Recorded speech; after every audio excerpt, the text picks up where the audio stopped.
What is going on, guys? Welcome back to the latest episode of Diaries with a Dull Dad.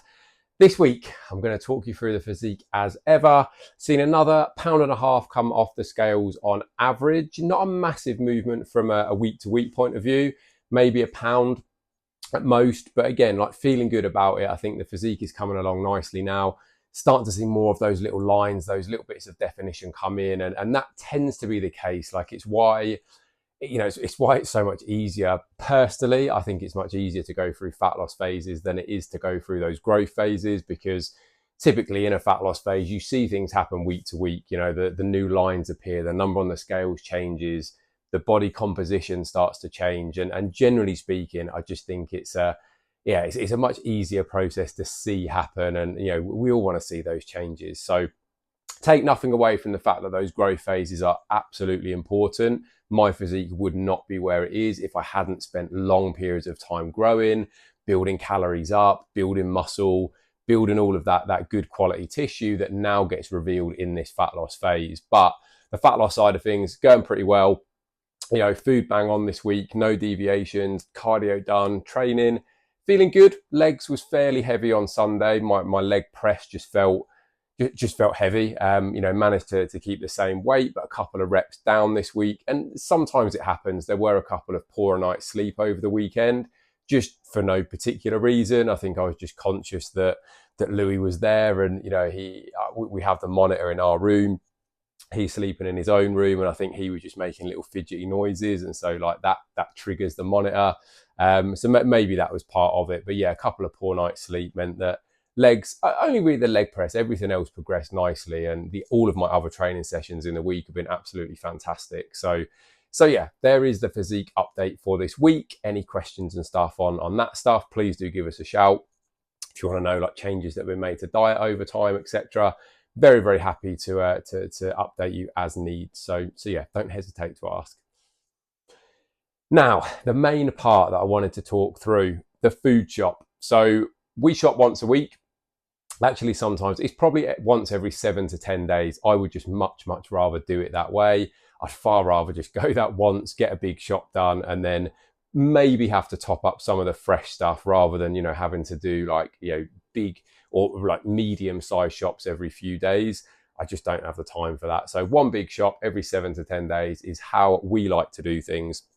For me, that just means that I can get everything I need so that it's all ready, and then I can prep and plan for the week. So typically from a protein sources point of view, that is going to be chicken breast. I get through quite a lot of chicken breast. As you can imagine, pretty staple food, amazing source of protein, lean source of protein, just really quality for that point of view. Very versatile, very flexible, can do so much with it. So chicken breast, always up there. Lean beef mince or lean beef patties, another really good one. Can make them into things like spag bol, into chili con carne, cottage pies. I've recently been making like these beef koftas with mince, which have been absolutely delicious. The patties, great lean patties that you can have on the barbecue, whether you then serve them with a bun or just with a big salad. Whatever you want to do with those, absolutely fantastic as well. Salmon, another staple in the week. Probably have salmon couple of times a week if we can. Really nice baked salmon or salmon cooked in the air fryer. So that is up there. Eggs, I have eggs on my rest days. So really good source of protein. Again, good source of fats in the eggs too. Plus a bit of cooked meat in here. So some cooked ham and some cooked chicken, which I typically do with my breakfast. So on the mornings that I have eggs, I tend to make it all into a bit of a mix with lots of other veggies that I'll talk through. Put the cooked meat in there, pop the eggs on, and it just works really nicely. So yeah, those are the primary sources and some steak. We will tend to have steak as well. So red meat gets eaten 4 to 5 times a week, salmon a couple of times a week, chicken breast every day, eggs 3 days a week because I have that on my rest days. Same goes for the cooked meats as well. So there you have the primary protein sources. There's also some yogurt in there too. So I'll just to mention on the yogurt side, we still have that going in. From a fruit and veg point of view, so lots and lots of fruit and veggies. So everything from onions, carrots, potatoes, sweet potatoes, broccoli, cauliflower, courgette, peppers, mushrooms, all of these amazing things that go into, you know, the various different meals that I have. I try and get a good 2 to 4 portions of salad or veg with every single meal. So, you know, there's iceberg lettuce in there, there's cucumber, there's tomatoes, all of those fantastic stuff too. Avocado from time to time if I want to just boost my fats a little bit in a meal, typically with my salads, and then some amazing fresh fruit as well. So pineapple, one of my favorites, blueberries, strawberries. I think that's everything. I think that is everything from a fruit point of view at the moment. I do also have some frozen fruit, so I'll mention that in a moment, because for me, I just find the frozen fruit just really easy. It keeps really well. Typically, that's what I have with my oats when I make my overnight oats on my first meal on my training days, because that becomes my pre-workout meal. So yeah, frozen fruit goes in there as well. 0% yogurt, as I mentioned, is another staple. You know, I have a yogurt bowl pretty much every single day. And then I also get to go with my salad, some beetroot and some carrot. The carrot here always makes me laugh, because the carrot, when it's like grated or sliced or diced like grated carrot, it is called carrot râpé, and râpé almost looks like the past tense of rape, which is not funny, but it's just a very odd way to describe carrot. So anyway, beetroot, grated carrot, they also go in as well, along with that frozen fruit. Some 85% chocolate goes into the pre-workout, the overnight oats too. So in the overnight oats, protein powder, some salt, dark chocolate, frozen fruit, little sprinkle of cinnamon on there. Absolutely amazing. Chopped tomatoes, as I said, making things like spag bol, chili, all of those good like curries, bases of curries work really well with those too. Cornflakes are my current cereal of choice. So when I have my yogurt bowl, which currently has carbohydrates, they may well disappear in time. So that would just be the Greek yogurt, a little bit of protein powder just to boost the protein content, some berries, usually blueberries, strawberries, and some cornflakes on the top of those. And of course, rice. So I tend to buy my rice in big bags just because it's a bit cheaper to buy it that way. I'm not eating massive amounts of that at the moment, just because my carbs aren't particularly high. But, you know, buying in bulk saves a bit of money. And when, you know, when my calories are up, I eat quite a lot of rice. So that gets eaten pretty quickly. So from me, that's pretty much it in terms of, you know, the typical weekly food shop.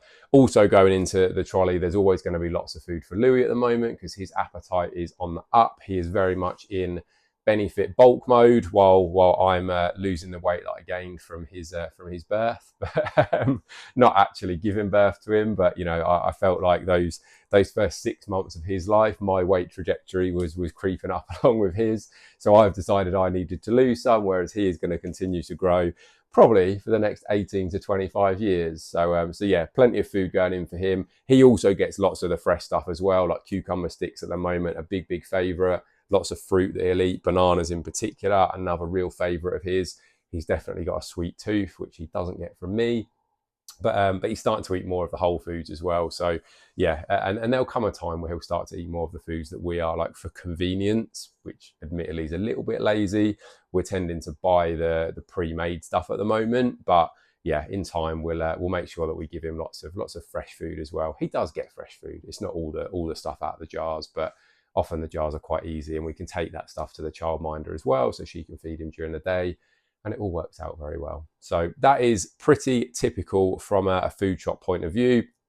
And you know, for the three of us as a family, you're probably talking, it varies. Obviously, it depends what other stuff might go in there. If we need like the cleaning products and the toilet roll and the kitchen roll and whatever else might happen to go in there. But, you know, 150 to 180 euros every 7 to 10 days is probably where we're pitching that. So, yeah, not too bad. But I hope that makes sense. I hope you've enjoyed that little delve into my weekly food shop. Any questions on that, again, please do let me know, and I'm always happy to answer those. The last thing I wanted to talk about was another thing that came a little bit as a result of a client question in a check-in, which I did touch on last week, and that was like, what makes a good coach? I think one of the things that led me to then think about are coaches who have never been coached, or who aren't coached because they don't see the value in it. to me, you can't expect someone else to do something that you're not prepared to do yourself. And so it just seems like a very, very odd attitude, in my opinion, that a coach would actually claim that there is no value in coaching, and so they don't partake in it themselves. Yeah, it just makes absolutely no sense to me. I've had coaches for quite a long time. I've also had periods where I've self-coached, because it's been important for me as a coach to not only learn from someone else, but then also to be implementing stuff that I'm reading, I'm researching, I'm wanting to try. So, you know, I've coached myself to a photo shoot, for example, because that was something that I wanted to do. There are a few things that I wanted to try that, you know, I picked up from previous coaches that I've been, you know, reading and learning myself. So for me, that was an important process to go through to give myself that experience. I am being coached at the moment because I have goals longer term to step on stage, which is something that I've wanted to do for a long, long time. So the coach that I'm working with at the moment, very experienced in terms of prep to get people to that point.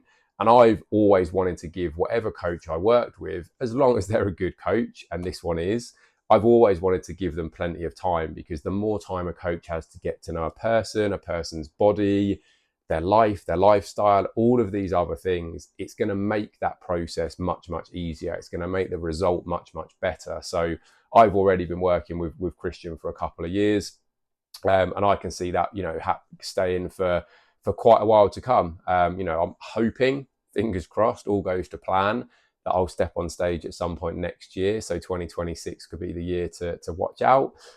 It may be a once and done thing. It may just be that thing because it's for me. I want to do that as like my own little personal goal. I'm not doing it for anyone else.